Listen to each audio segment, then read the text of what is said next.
Hey guys, Cody from Mac Telecom Networks here. Today we're going to show you how to terminate a Cat5e 110 punch-down keystone jack.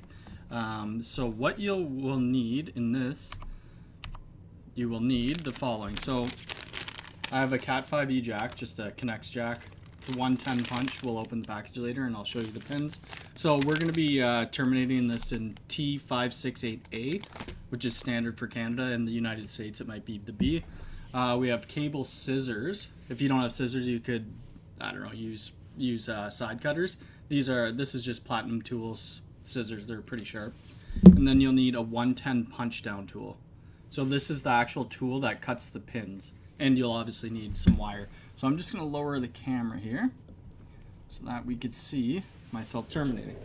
Okay, so to start, we have our Cat5e cable.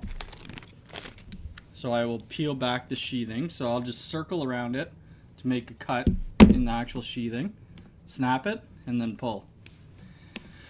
In this case, I didn't actually cut the connectors. Sometimes your scissors will go too deep and they'll actually catch one of the conductors. So just in case, we're going to pull down. There's a pull string on it. Pull down. Then we're going to take the sheathing off. We'll cut that and the pull string. Like so, and then we'll just cut off a bunch of this extra length.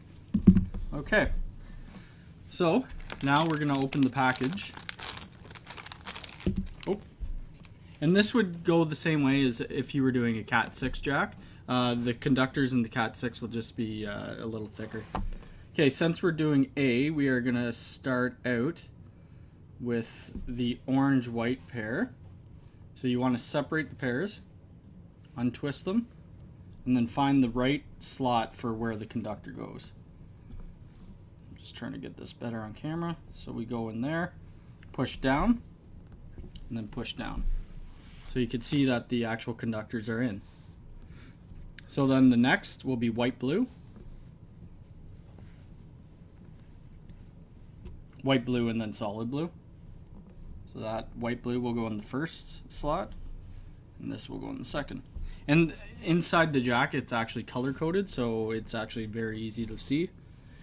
And then the next will be green, green-white, and then solid green. So we'll twist them. I'll put the solid green in first. And then the white green. And then we'll do our white-brown and then brown.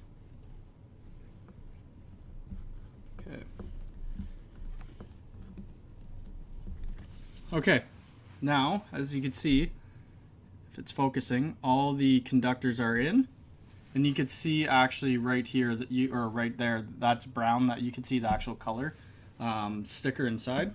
So what you're going to want to do, you're going to want to grab your 110 punch tool. You want to make sure that it's on, the camera's not picking up, but right there it says cut. You should have a cut side. You want the cut facing out. So you place the tool inside the slot, click it down, and then do the same. So you have to do this to all 8 conductors. Sometimes the pins don't fall off, so you could just twist them. You just want to make sure that you actually have a good connection. This one needs to be punched down once more. And now it's down at the bottom. So then you do the same to the other side.